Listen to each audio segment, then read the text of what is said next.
Very good afternoon,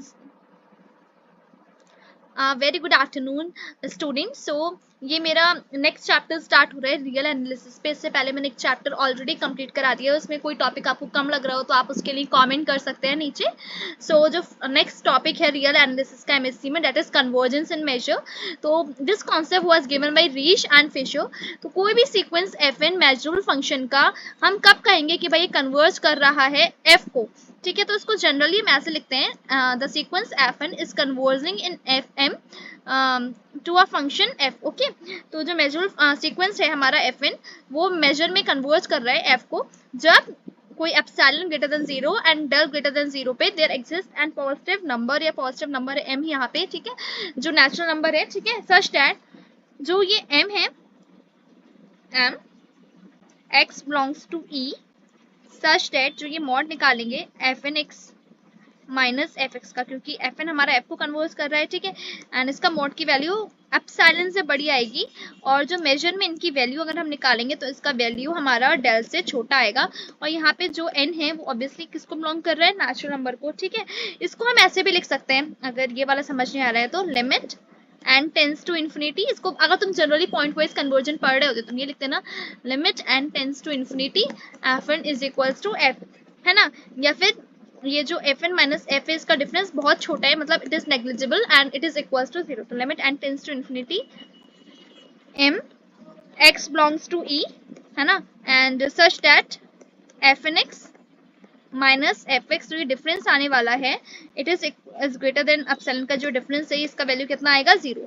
it means इसको हम ऐसे भी बोल सकते हैं, it means for sufficiently large values of n, function जो है एफ एन, मतलब जो हमारा फंक्शन एफ एन था वो हमारा एफ से, या जो लिमिट फंक्शन, यहाँ पर लिमिट फंक्शन में लिख दिया, जो फंक्शन एफ एन है वो लिमिट फंक्शन से बहुत छोटी क्वांटिटी से क्या हो रहा है, डिफर हो रहा है, वरना फंक्शन क्या है, सेम है। मतलब एफ एन और एफ में जो डिफरेंस है वो बहुत कम है, तो function is said to converge in measure. Okay, ये इंट्रोड्यूस कराने वाले हमारे फिशर एंड रीस थे, ठीक है। एंड इसका एक और अलग मेथड है जिसके थ्रू हम लिख सकते हैं, ठीक है। एंड इसको मैं लिख के दिखाती हूँ अभी, एक सेकंड को, 1 सेकेंड।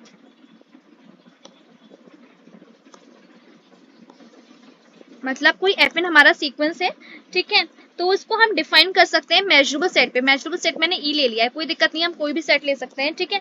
तो F N is a sequence of measurable function, तो it is a sequence of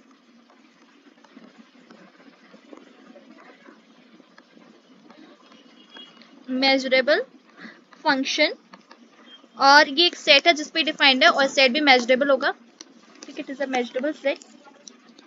तो जो फंक्शन है हमारा एफ एन, ठीक है, it is set to converge in m to f. First point ये होना चाहिए, जो एफ एक्स है इसकी वैल्यू हमेशा इन्फिनिटी से क्या आएगी, लेस देन आएगी। Second point is limit n tends to infinity m, ठीक है, mod of f n minus f का वैल्यू जो ग्रेटर देन एप्सिलॉन था, इसका limit n tends to infinity 0 आ जाएगा for all epsilon greater than 0 for all n belongs to n. I hope ये clear हो गया होगा।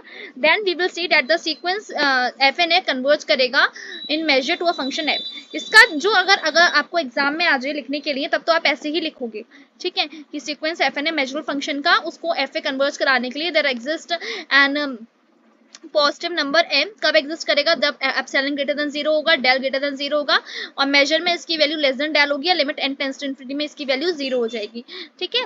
एंड इसको ऐसे भी लिख सकते हैं, कोई दिक्कत नहीं है। एंड आई होप ये टॉपिक आपको क्लियर हो गया होगा। अगर आपको कोई भी दिक्कत आती है तो आप नीचे कमेंट कर सकते हैं, एंड प्लीज आप इस चैनल को सब्सक्राइब कर दीजिए for more such videos, and thank you for watching.